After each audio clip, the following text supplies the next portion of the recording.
Karibu tena mtazamaji, nizidi kukutaarifu. Huku tume ya uchaguzi na mipaka nchini IEBC ikiendeleza shughuli za usajili wa wapiga kura mashinani, vijana katika eneo la Mpeketoni wametoa maoni mseto kuhusu kwa nini wanajisajili kama wapiga kura.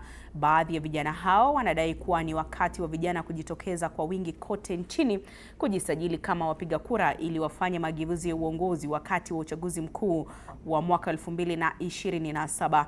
Wakati huo baadhi ya vijana wanasema kuwa wanajisajili kama wapiga kura ili kuirudisha serikali ya Rais William Ruto mamlakani wakati wa uchaguzi ujao, ili Rais Ruto akamilishe miradi ya maendeleo ambayo ameanzisha wakati wa kipindi chake cha kwanza.